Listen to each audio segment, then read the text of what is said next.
In the Hearts and Minds, Book 0, The Birth of a Hero. Story 24, The Hero Association is Born.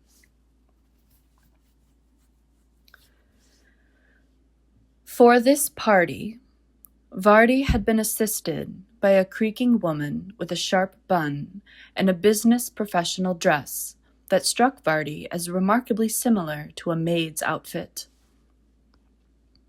She had met this particular consultant before. It was a time when Vardy and several of her frosted comrades had been sitting on a curb, waiting for the one transport vehicle to drive back and forth for 3 hours to take them home to the Tupper. Passenger planes could only land in the capital, but the barracks and training grounds were all shoved to the corners of Truvian land. The Tupper was the most remote of them all. Back then, a series of consultants had clicked by them with their hoppers and heels. Though their torsos swung like pendulums, the hair in their buns did not move. Vardy's comrades were all sitting on filth, their military-issued scrubs layered around them like nests.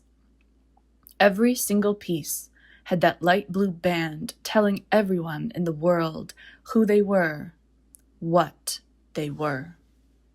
The disdain on their faces as these consultants had to walk by a group of people, or something like people, who sat quiet, filthy, tired, bandaged. There were a couple of Vardy's comrades who could not pretend to be normal, whose powers exuded out of them every second of every day. These few, the consultants dared not even pass. Their chain stopped as they searched for an alternate route. In the end, the line of dignified men and women with the professional suits and fancy hats had hiked backwards, detouring through an alley filled with at least 7 figures leaning over trash cans and heaps of cardboard.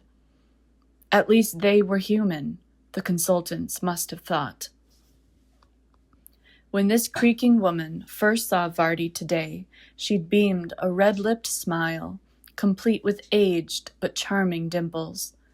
Her eyes had twinkled as she'd swept an arm out to encompass a dressing room with coral-white carpets and brass mirrors.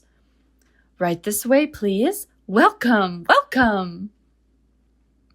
They'd stuffed Vardy into something that covered all her metal, but not all of her scars. Still, the material clung to her body like paint. It was the most uncomfortable she had been in her entire life. She felt more exposed in this blue gown and these latticed pumps than she'd been naked and submerged in sugar water. She was fashioned beside her comrade, Grane, on a dais swathed in a thick green rug. It spilled down the steps with elegant trails that hopefully wouldn't trip anyone, but strongly discouraged anyone from trying. And to their right, a podium stood. Standing behind it, the newly inaugurated President Wahn. No one was more surprised than Vardy when the press officials joined a gaggle of the richest and most important well-to-dos. Vardy saw several high-ranked military officials, mostly men who had openly stared at her portrait in the Tupper, beaming faintly with pride at how they'd captured a demon and forced her to do their bidding. Nobody knew Vardy had dispelled the rotten king. Nobody knew, except for the Director of Foreign Affairs. Despite this, the war had not ended until recently, though Vardy knew the skirmishes along the Gruyere had hit their lowest number since more than a decade. It had only been a matter of time. Perhaps she hadn't needed to take the head at all. Well, she was past that now. The Fromagians had become a kingless country. Their body was slowly decaying. Vardy had been sent back to the Tupper upon her return. She and her comrades went back to training. Several died, but that wasn't new. They understood, each one of them. Truvia was not done with them yet. Vardy was grateful, almost. She knew she was supposed to be grateful. Once Truvia decided they no longer had use for a pack of trained, snarling dogs, they would be eliminated. No one would be surprised, no matter what the headlines would actually say. It all came to a head when a select few of them were chosen for an X-Squad mission. Destroy what was left of flavors around the world. That was 3 months ago, and it was the only mark of failure on her record. 8 of their most dangerous frosted and 30 regular soldiers weren't enough to kill a bunch of farmers and maybe 12 terrorists. The sheer depth of the defeat was enough to stain them. Vardy was honestly surprised that any of them were still alive. "You can change the world," that young brat had said to her, looking down on her from above, like he wasn't some snot-nosed fool who still needed someone to cut his sandwiches into triangles. A kid like that, how dare he demean her, talk down to her, spouting idealistic crap. No, Vardy wouldn't get mad. It certainly had nothing to do with how he'd claimed he knew her dead husband. Even if she could believe in ghosts, even if she could believe that a snot-nosed baby could see him, the idea that he was disappointed in her was wrong. How could he dare to be disappointed in what she had been forced to become after he had left her by herself?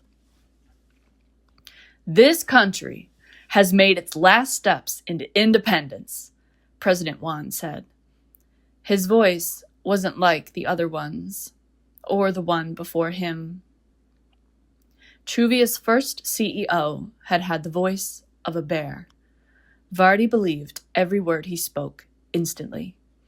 The conviction in it said, "Even if it isn't true now, I will make it true tomorrow." Vardy and her husband had abandoned their home, their friends, their country for that voice. The second one, the first president. His voice hadn't been like a bear's. His voice was like a hard pillow. He seemed to understand what you felt, but it didn't make you relax. It made you feel as if on the edge of dreams.